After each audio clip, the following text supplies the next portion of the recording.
hi, I'm Rebecca Thompson Hitt, and I'm here with Christy Farr, author of Is Home Your Happy Place? And I've been talking with some of my Academy members and some parents who have been following along with this journey. You know, of course, I'm simplifying, I'm getting rid of things, and I have a couple of moms who have recently purchased houses, and actually both of the houses are big project houses. One of them is a turn of the century house that's being renovated. So it's like a huge, it's not simple. And right now, I'm not sure how much she loves her house. It's not really a happy place. And then another mom also recently bought a house, and it's also a project. They're renovating the roof. There's a lot of things going on. And I was just talking to her earlier, and she said, I'm watching you simplify and get rid of things, and I feel like I'm doing the opposite of that. But, I'm just not really sure how to navigate this, because I do want to simplify. I want that, but it feels like I've just done the opposite. So I was curious what you had to say about that. Yes. Well, I think one thing that's nice about houses is that they provide great boundaries.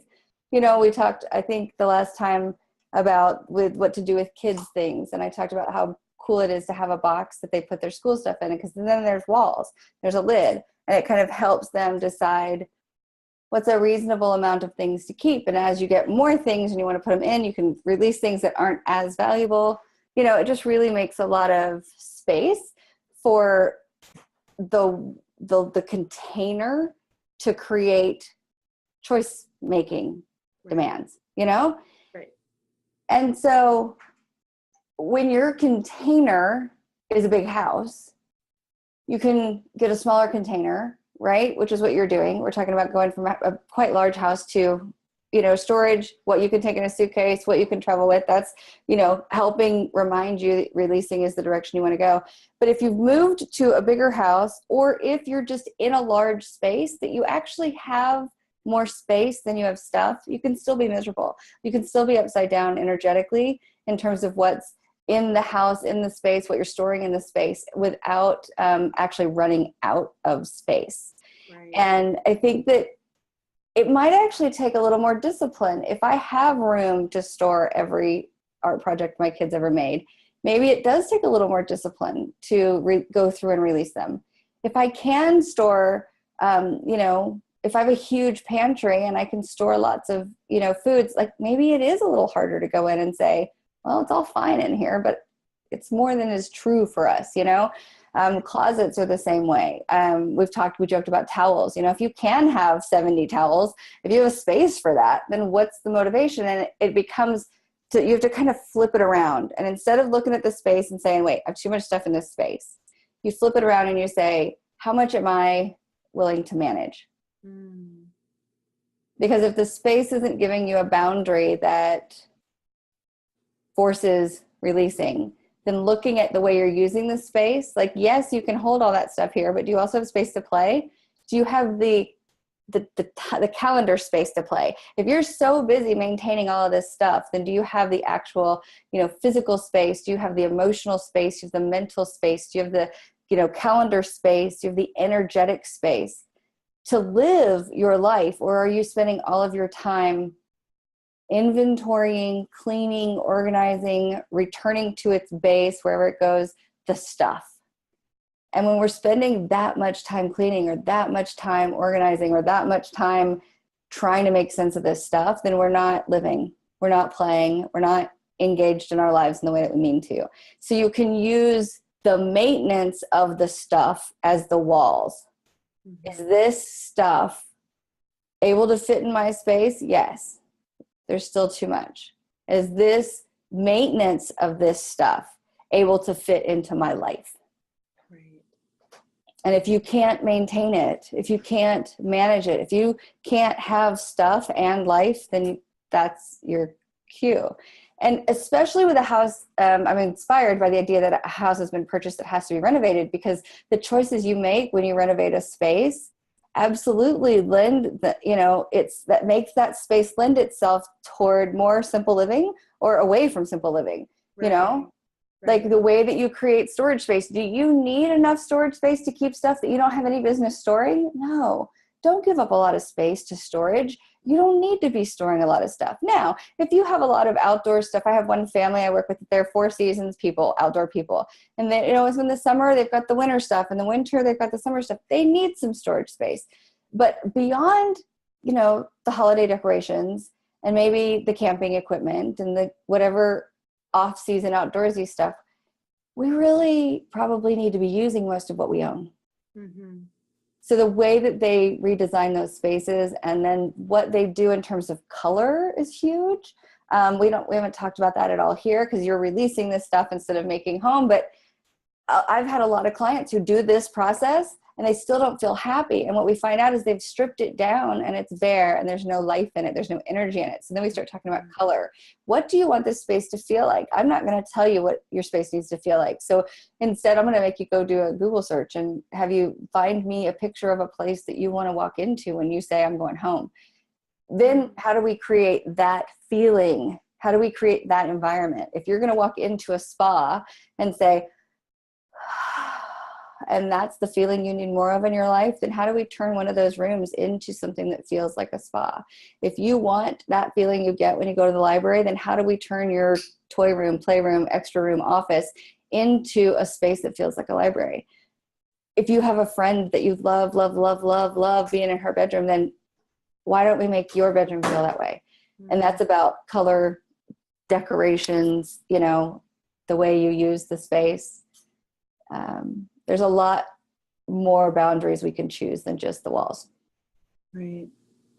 I think I want to go back a little bit to something else that you said, and it was when you're talking about the family who had the winter things and they had the off-season type mm-hmm. things.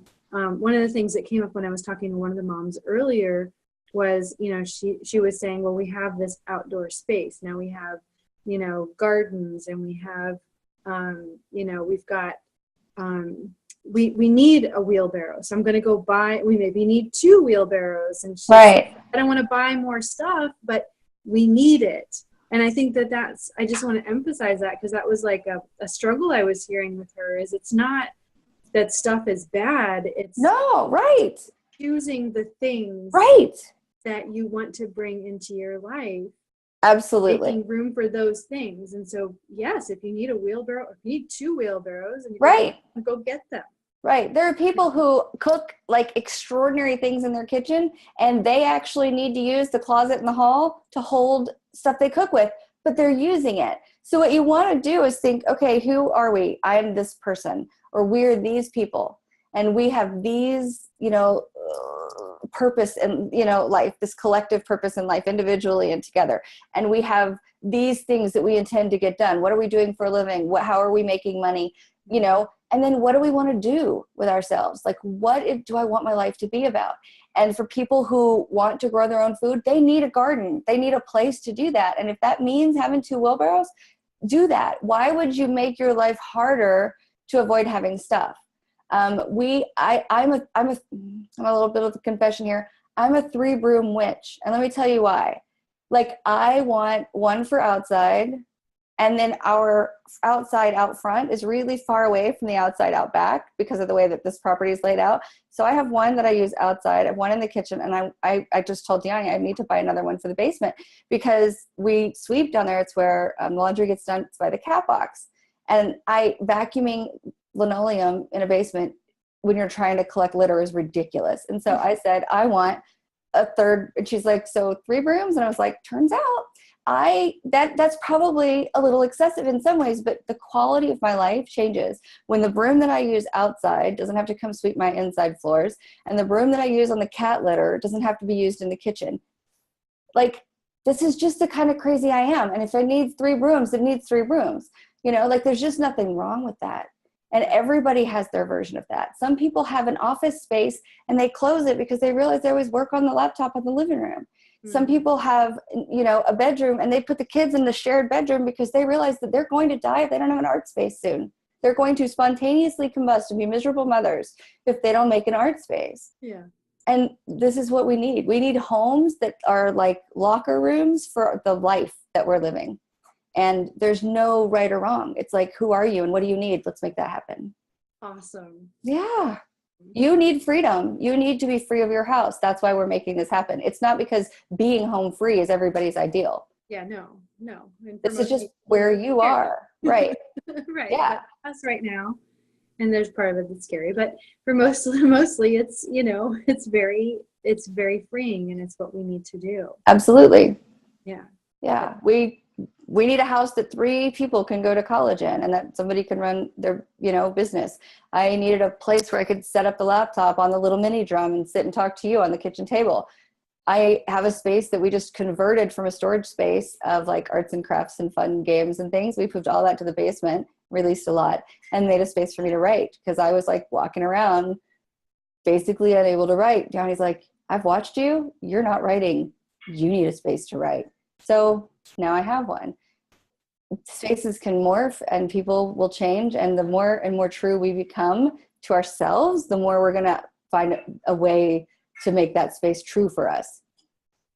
Perfect. Yeah. Will that help, do you think? Yes. Do you have any other fun questions on the table that... No, I need to go do my closet. I still haven't done your closet. What's it going to take?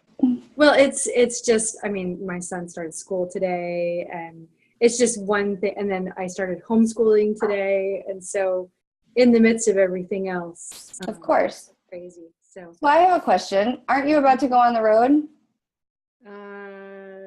At the end of the month. Right? What would happen if you waited a couple more days to homeschool?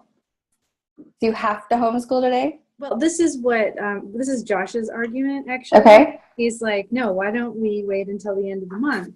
And I said, and basically we're not doing very much. Okay. I have this. So this is what we're doing. We're doing this series called The Life of Fred. It's okay. Perfect. And a whole bunch of little books like this. Uh-huh. I don't want to take them on the road. Ah. So we're just doing little bits of this at a time, just to start a process. Perfect. So we literally spent 20 minutes. So it's not like Good. it's that much, but it's very purposeful, because then I want to sell those books. Nice. I think that's perfect. Okay. So the last thing is that I'm wondering, how long do you think it will take to do the whole closet?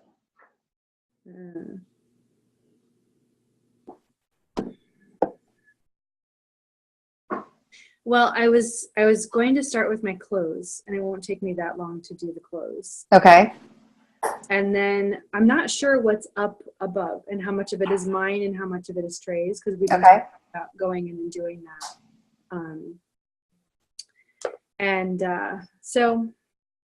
So I'm honestly not sure about the top, and I don't know what's down in the bottom. Okay. So I'm guessing like 20 minutes or so to do my clothes. All right. Do you think you can find 20 minutes today just to do your clothes? Yes, that's the plan. Okay. Yeah. Are you nervous? No. Okay. I'm good. So you're not avoiding the clothes, you're avoiding the rest of what's in there. Well, not necessarily. It's just, it's more like, okay, well, this thing just sold, so now we have to empty it. Faster. Okay. This thing just happened, and here's another 6 boxes from the garage, and Trey's going through them, and so I end up being pulled over to whatever that other thing is that seems to need more attention.